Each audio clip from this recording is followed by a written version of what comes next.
विधाता ने है जो हर अवसर जाए झूठा।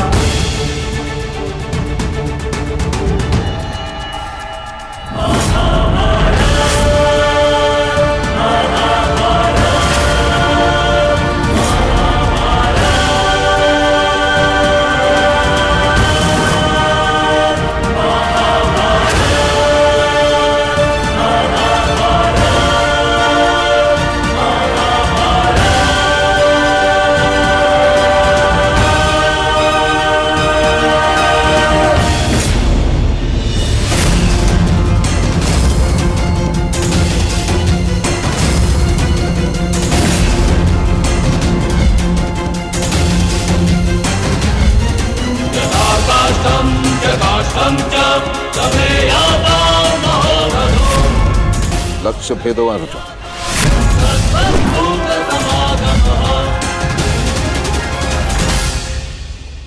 मैं नहीं चाहती कि मेरा कोई भी पुत्र एक दूसरे का वध करे।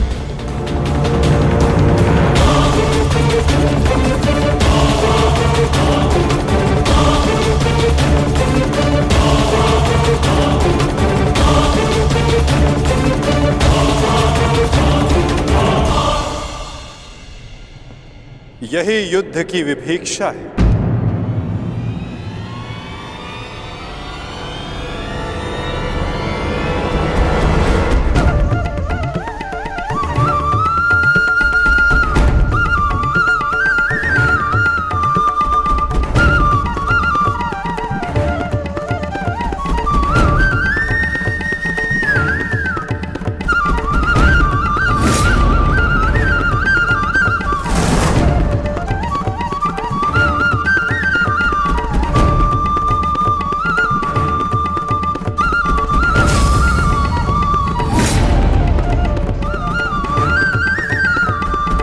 चाहे जो भी पक्ष जीते, परंतु हानि दोनों ही पक्षों को होती है।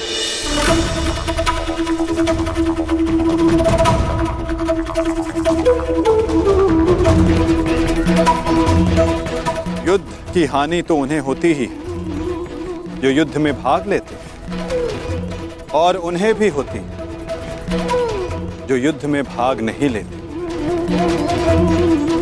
और अब जो मैं बताने जा रहा हूं, यहां उपस्थित कुछ लोगों को यह ज्ञात है, और जिन्हें ज्ञात नहीं है वो इस बात को जान लें।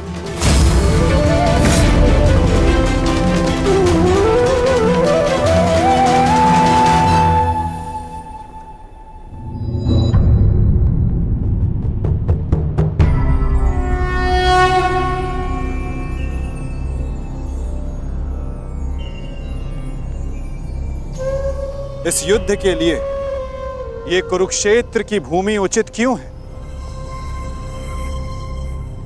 सर्वप्रथम ये धरती कुरुवंश के अधिकार में आती, इसलिए इस धरती पर कौरव और पांडव इन दोनों का समान अधिकार है।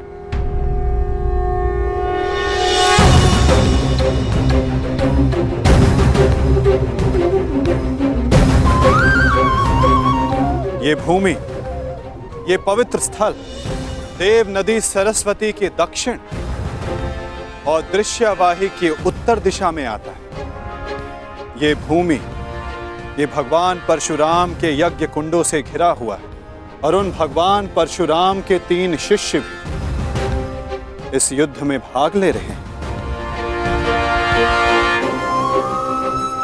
महर्षि कुरु ने बरसों तक इस भूमि को जोता और देवों से यह वरदान प्राप्त किया कि जो भी इस भूमि पर मृत्यु प्राप्त करेगा उसे मुक्ति मिलेगी, स्वर्ग मिलेगा।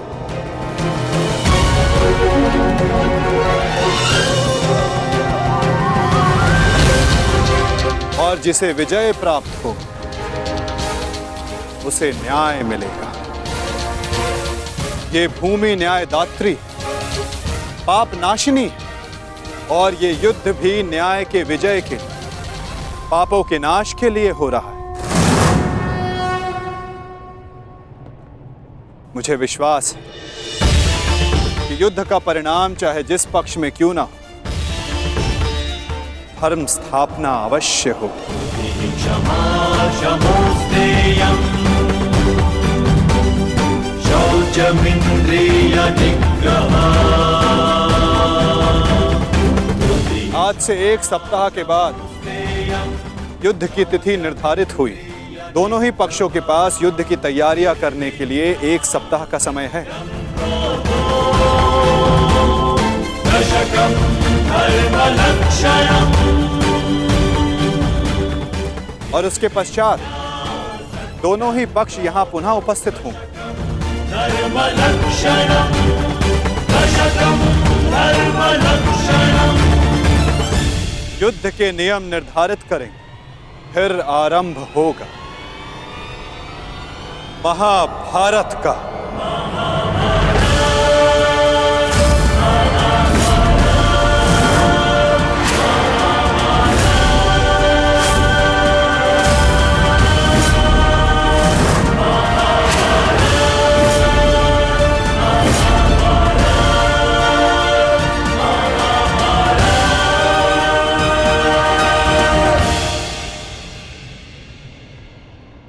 हेलो अर्जुन।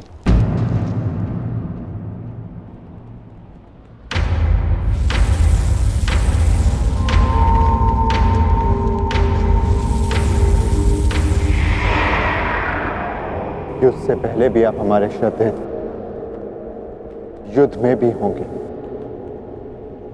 और युद्ध के पश्चात भी।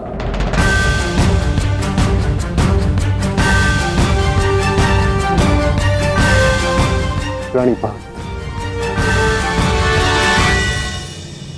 आयुष्मान भव।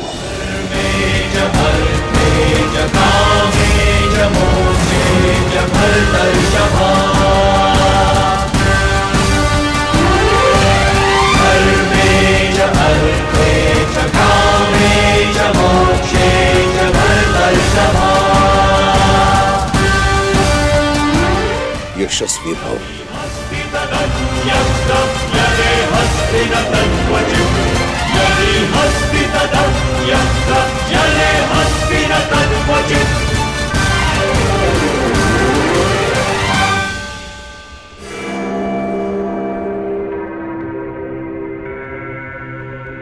ये क्या था पितामह, जिन्हें हम युद्ध में परास्त करके उनका अंत करना चाहते हैं, उन्हें आप लंबी आयु का आशीर्वाद दे रहे हैं। ये दुर्योधन जब छोटे आशीर्वाद मांगे तो उनको आशीष देना बड़ों का कर्तव्य है। तुम यदि अपने ज्येष्ठ युधिष्ठिर से आशीर्वाद मांगोगे तो अवश्य तुम्हें आशीर्वाद देगा। इतनी बड़ी सेना है तुम्हारे पास, मेरे केवल एक आशीर्वाद देने से तुम अपना आत्मविश्वास खो बैठे। तुमने जो चाहा तुम्हें मिला, वो सब कुछ तुम्हारे पास है जो तुम्हें चाहिए। मैं तुम्हारे पक्ष में इस युद्ध में खड़ा हूं, परंतु पांडवों को भी मेरे आशीर्वाद का अधिकार है।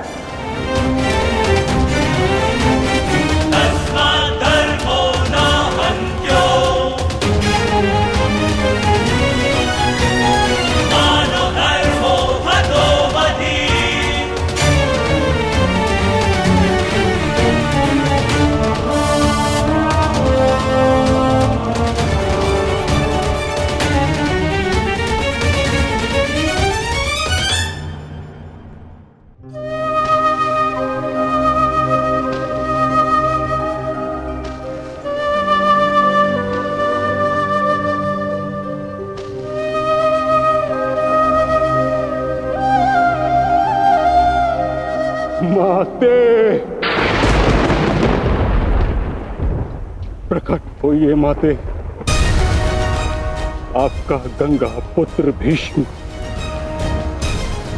आपके समक्ष उपस्थित है।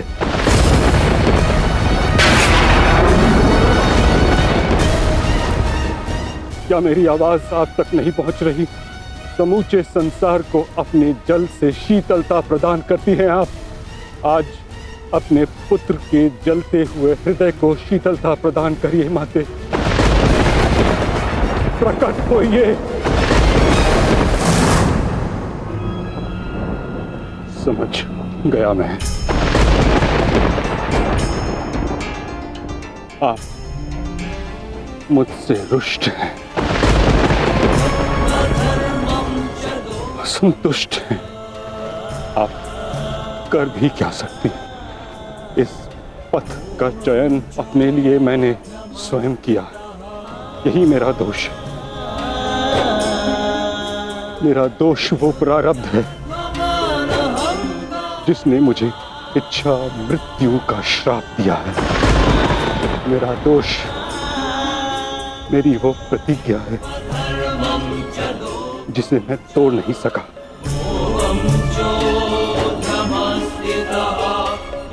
प्रणिपात, आज आपका ये पुत्र आपके आशीर्वाद के बिना ही युद्ध में भाग लेने जा रहा है। अपनी भूल के लिए भाग्य को दोष देना उचित नहीं है गंगापत।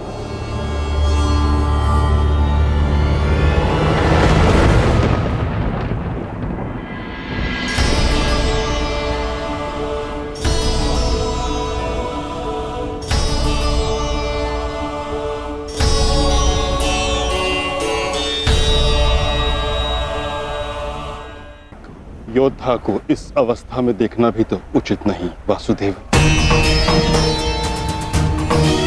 मेरे समक्ष केवल एक योद्धा ही कहाँ खड़ा है?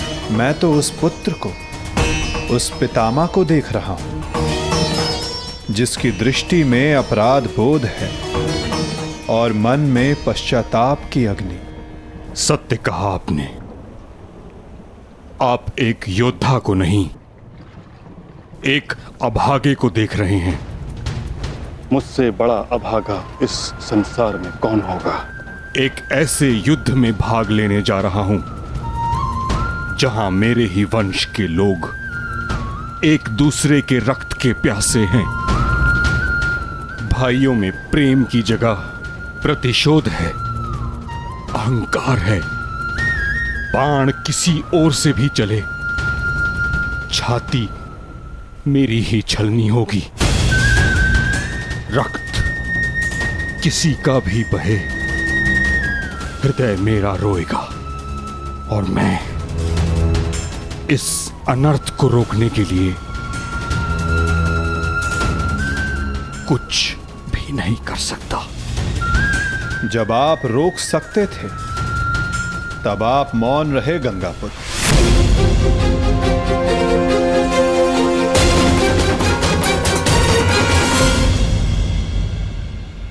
इस युद्ध को संभव बनाने में आपका भी योगदान है गंगापुत्र। उस अधर्म के आप भी भागीदार थे। भागीदार नहीं वासुदेव, विवश था मैं। अपने वचन से, अपनी प्रतिज्ञा से बंधा हुआ था। आपकी प्रतिज्ञा हस्तिनापुर के सिंहासन की रक्षा करना थी। और हस्तिनापुर एक वस्तु, एक राज्य नहीं, एक सोच थी जो भारत में धर्म का उदय कर रही थी। वचन या प्रतिज्ञा कभी उस कारण से अधिक बड़ी नहीं होती जिसके लिए प्रतिज्ञा ली गई है। आपकी प्रतिज्ञा का कारण था हस्तिनापुर की सुरक्षा, अपने वंश का यश। और आज आपकी प्रतिज्ञा हस्तिनापुर को, आपके वंश को कहां ले आई है गंगापुत्र? आपने हस्तिनापुर को ऐसा राजा दिया जो अपनी ही प्रजा के अश्रु नहीं देख सकता, ऐसा युवराज दिया जो अपनी ही भ्राताओं की संपत्ति से द्वेष रखता है। आपके इस वचन ने एक स्त्री का भरी सभा में सबके समक्ष मान मर्दन होने दिया। माता पिता अपनी संतान को वचन देते हैं कि वो उनका साथ देंगे, परंतु अपनी संतान को सही मार्ग पर रखना माता पिता का कर्तव्य होता है। यदि उचित समय पर आपका धनुष उठा होता, आपने अपना स्वर उठाया होता, तो आज संपूर्ण भारत महाभारत की चौखट पर ना खड़ा होता गंगापुत्र।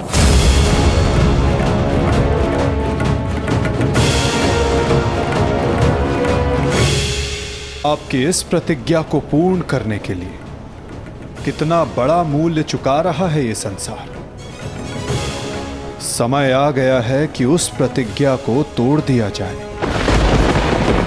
क्योंकि उचित और अनुचित की परिभाषा प्रतिज्ञा से नहीं, अंतरात्मा की पुकार से बंधी होती है गंगापुत्र। ये चुनाव आपका था और इसका फल भी आप ही भोगेंगे। अपने चुनाव के लिए आप स्वयं उत्तरदायी हैं गंगापुत्र, ना कि आपकी प्रतिज्ञा और ना ही आपका प्रारब्ध। ठीक कहा आपने वासुदेव। मैं अपने चुनाव का उत्तरदायित्व अपने सर लेता हूं। मेरा चुनाव है कि मैं अपना वचन तोड़ नहीं सकता। निराशा हुई मुझे ये जानकर। कदाचित इसके लिए पांडव आपको क्षमा कर दे, कदाचित याज्ञसेनी आपको क्षमा कर दे, कदाचित मैं आपको दोषी ना मानूं, परंतु इतिहास आपको इसके लिए कभी क्षमा नहीं करेगा गंगापुत्र।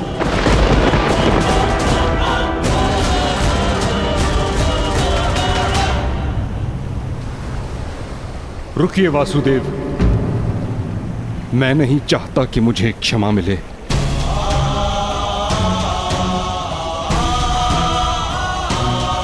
वचन पूर्ण करने का पुण्य मुझे मिले न मिले, परंतु मौन रहने का दंड मुझे अवश्य मिलना चाहिए।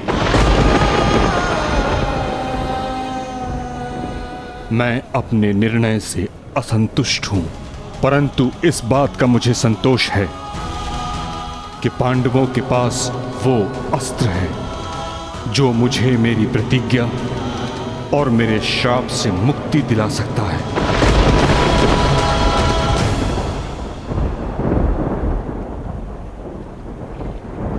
आप भली भांति जानते हैं कि मैं किसके विषय में बात कर रहा हूं, किंतु पांडवों को इसका ज्ञान नहीं।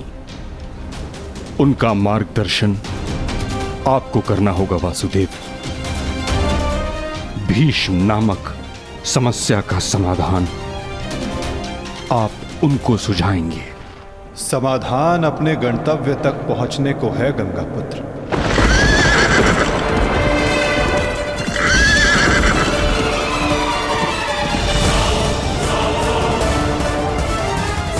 प्रणिपात।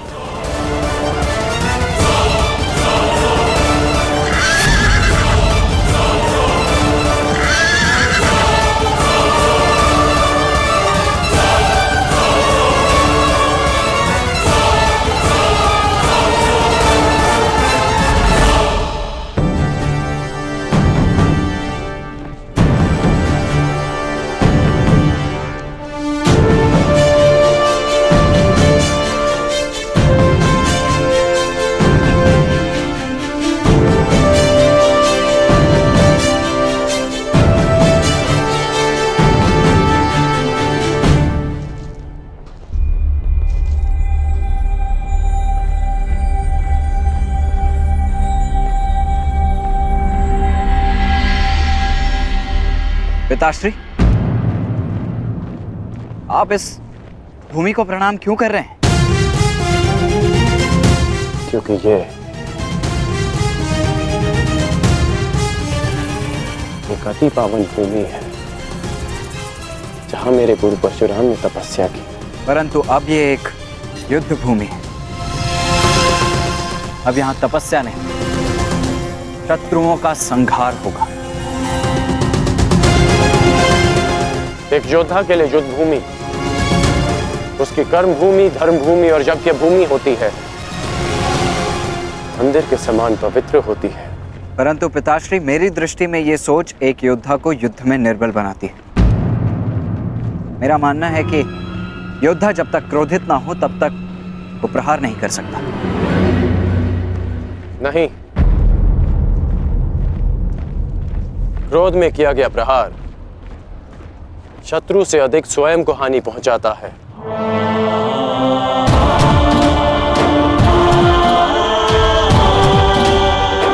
परंतु ये तुम्हारा नहीं, तुम्हारी आयु का दोष है। जब मैं भी तुम्हारी आयु का था तो ऐसा ही सोचता था। मेरे भीतर भी यही आक्रोश, यही क्रोध था। परंतु मेरे गुरु परशुराम ने मुझे सिखाया है कि कैसे अपने क्रोध को अपना शस्त्र बना, अपनी दुर्बलता नहीं, कि कैसे शांत मन से उस क्रोध को प्रहार में परिवर्तित करना चाहिए। पुत्र, जब भी शत्रु सामने हो तो दृष्टि में अवश्य क्रोध रखो, परंतु मन शांत रहना चाहिए। परंतु पिताश्री, आज जो मैंने देखा वो तो कुछ और ही था। जब आप पांडवों के समक्ष थे, आपके दृष्टि में क्रोध नहीं था। कोई योद्धा कैसे अपने शत्रुओं को कोमल भाव से देख सकता है?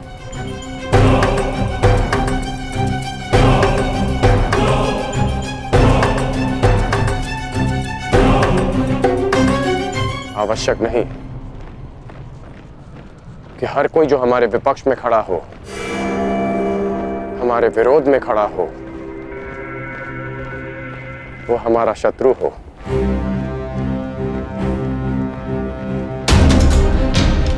शत्रु हमारे भीतर होता है, जो बीते कर्मों का फल बनकर हमें सर्प की भांति डसता है। इसमें कोई संदेह नहीं कि भीम सबसे बली है, प्रबल योद्धा है। परंतु यह भी निश्चित है कि कुमार धृष्टद्युम्न रणनीति में सबसे कुशल और प्रहार में सबसे गतिमान है। परंतु एक सेना के दो सेनापति कैसे हो सकते हैं धर्मराज? अब आप ही बताइए कि किसे सेनापति चुना जाए।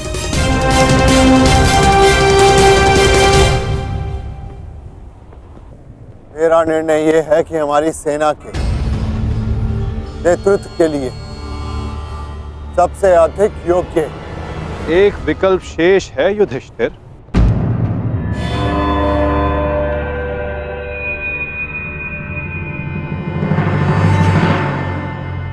कौन वासुदेव? सेनापति पद के लिए भीम से अधिक कुशल और कौन हो सकता है? भीम की कुशलता पर मुझे कोई संदेह नहीं, परंतु हमें एक ऐसा सेनापति चाहिए जो युद्ध में गंगा पुत्र के समक्ष खड़ा हो सके।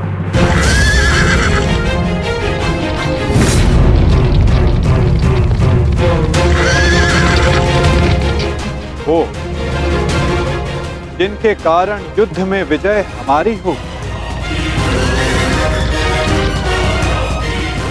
और वो केवल एक ही जो कौरवों के सेनापति गंगापुत्र भीष्म का सामना कर सकती है।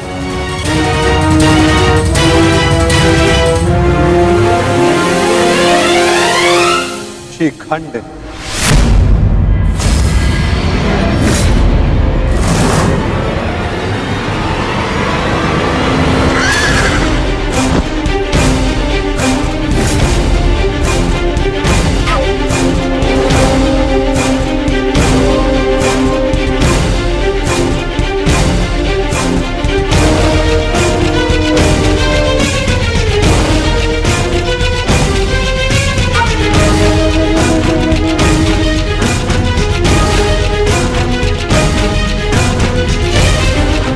प्रणिपात,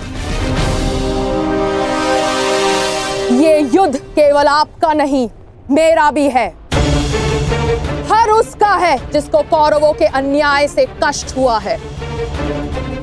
और मैं वचन देती हूं, कौरवों को परास्त करने के लिए मैं पूरा प्रयास करूंगी। हर हर महादेव! हर हर महादेव! हर हर महादेव! हर हर महादेव! हर हर महादेव!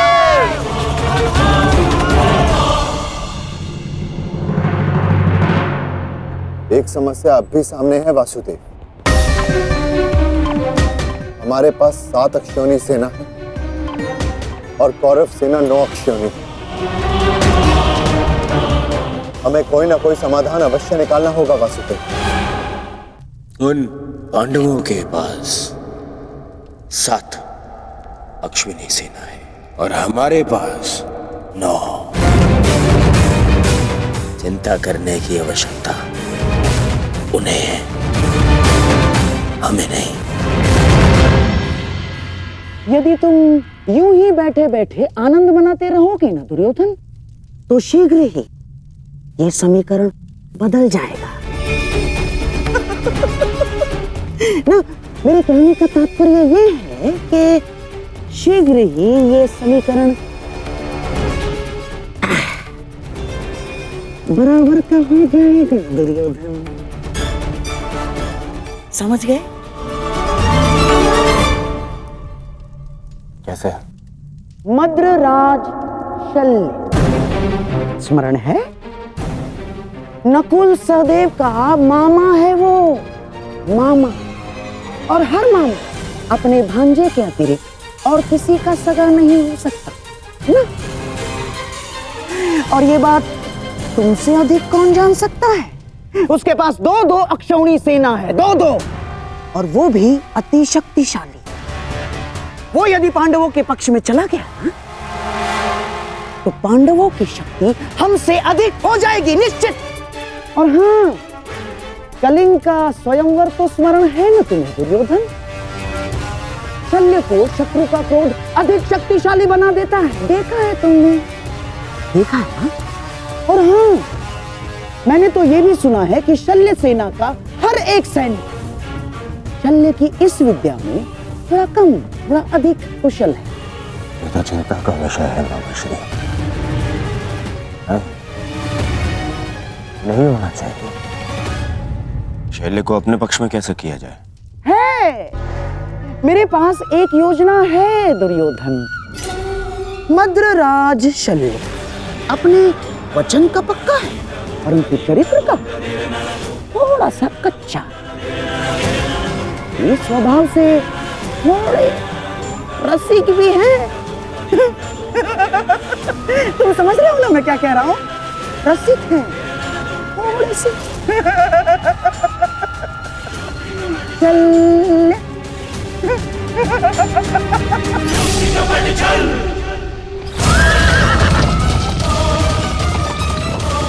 शीघ्रता करो सारथी, पांडु के शिविर तक पहुंचने में और कितना समय लगेगा?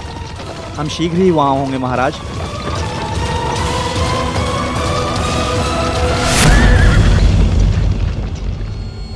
रथ क्यों रोका? मार्ग में कोई है महाराज। इसका साहस जो मद्रराज का मार्ग रोक सके। मद्रराज की कोई सूचना अनुजो? अब तक मामा श्री का कोई समाचार नहीं आया है। समझ में नहीं आता किस कारणवश उन्हें इतना विलंब हो रहा है। प्रतीक्षा केवल दुर्बल करते हैं नकुल, योद्धा केवल प्रयास करता है। युद्ध आने को है, कहीं ऐसा ना हो कि तुम प्रतीक्षा करते रह जाओ और शत्रु अपने प्रयास में सफल हो जाए। अभी युद्ध के नियम निर्धारित नहीं हुए हैं। किसे क्या, कब, कहां, कौन सी अनहोनी हो जाए।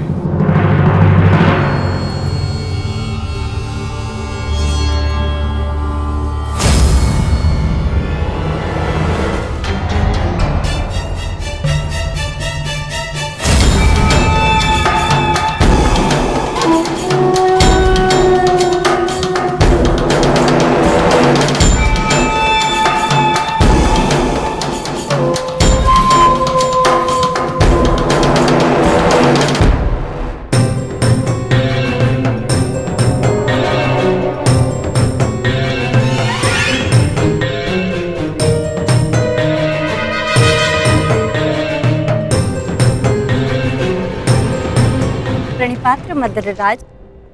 कौन है आप? आपकी सेविकाएं। आपकी यात्रा बहुत लंबी है, आपकी सेवा के लिए आए हैं, आपको आपके गंतव्य स्थान तक पहुंचाने। किसने आपको भेजा है? वासुदेव। वासुदेव?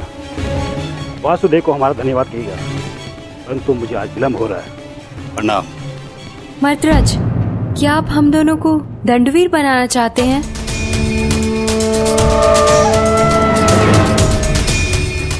और वैसे भी युद्ध प्रारंभ होने में अभी कुछ दिन शेष हैं। मद्रराज, कहीं आप ये तो नहीं मानते कि हम इतने सुंदर नहीं हैं कि आप हमें आपकी सेवा का अवसर प्रदान कर सके? मद्रराज, युद्ध में जाने से पहले आपकी थकान का शांत होना बहुत आवश्यक है। तो क्या आप हमें ये अवसर प्रदान नहीं करेंगे?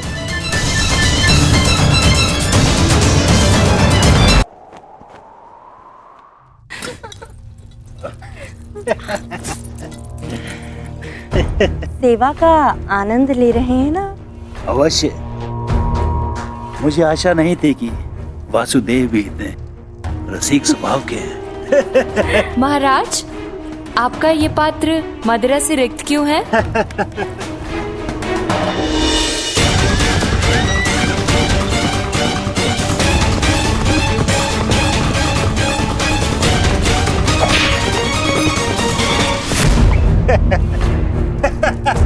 महाराज, हमसे क्या भूल हुई? अभी तो आप युद्ध का आनंद उठाते रहे, लेकिन हमें भी तो आप अपनी सेवा का आनंद लेने दीजिए।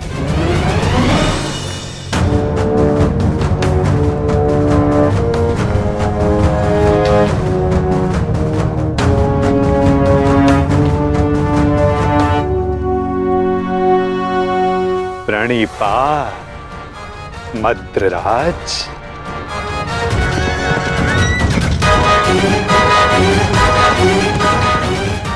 आशा करता हूँ कि इस वासुदेव से अतिथि सत्कार में कोई त्रुटि ना रह गई हो।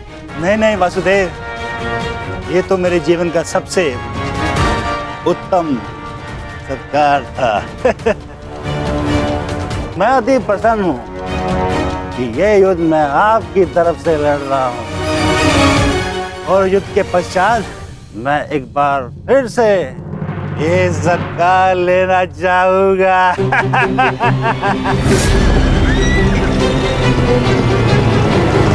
अवश्य, ऐसा सत्कार मैं आपका एक बार क्या कई बार करवाऊंगा, परंतु मैं आपसे आश्वासन नहीं मांग रहा हूं। मैं आपसे वचन चाहता हूं कि इस युद्ध में आप पूर्ण बल से और पूर्ण मनोयोग से हमारी सहायता करेंगे ना आप मद्रराज?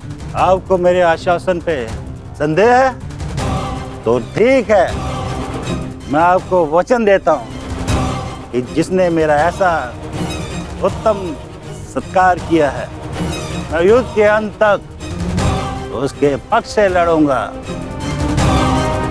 मैं आपको वचन देता हूँ कि प्राण जाने तक मैं शल्य अपने अतिथि की ओर से अपने शत्रुओं का नाश करूंगा।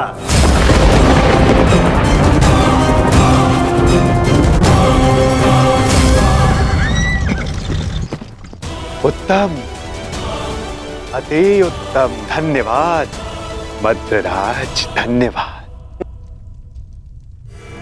धन्यवाद मद्रराज, धन्यवाद।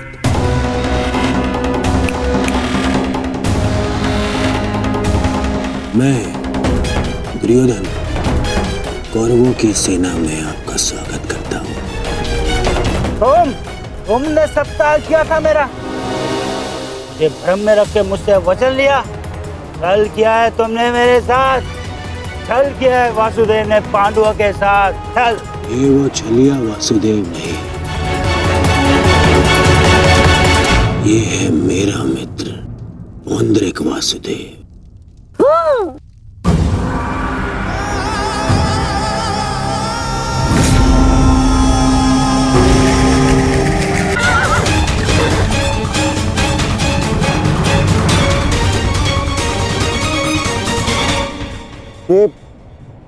मामा श्री की सेना कौरवों के शिविर की ओर क्या कर रही है? ज्येष्ठ, ये सोचने का नहीं, बढ़ने का समय है। तुम सबको महाराज शांत हो जाइए, शांत।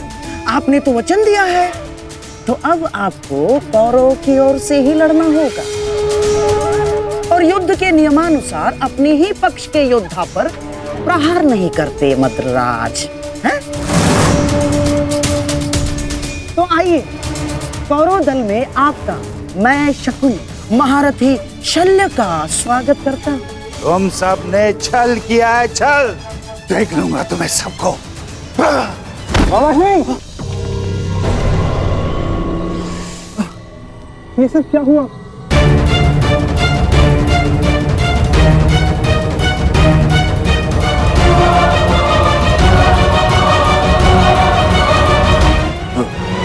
पुत्र नकुल, मैं मगधराज कदाचित हिचकिचा रहे हैं। आओ पांडु पुत्रों, मिलो कौरवों के नए सहयोगी से, महारथी महाराज शल्य से। तुम क्या सुन रहे हो मामा श्री? मुझे क्षमा करें, तुम्हारे मामा श्री के साथ बहुत बड़ा छल हुआ है।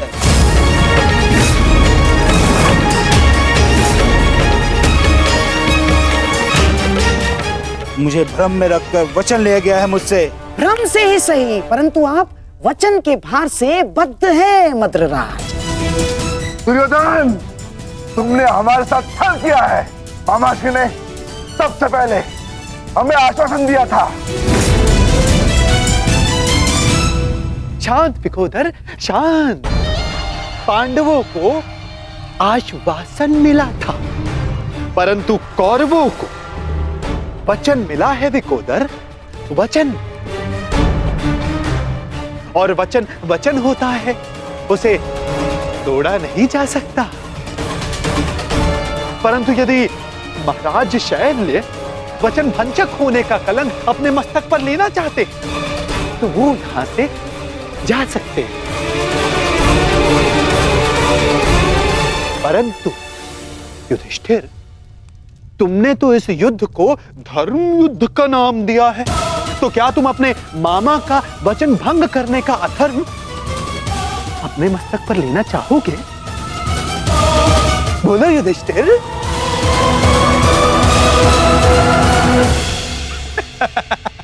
ये सब तुमने किया है पाखंडी। सावधान, सावधान तुम। न्यायाना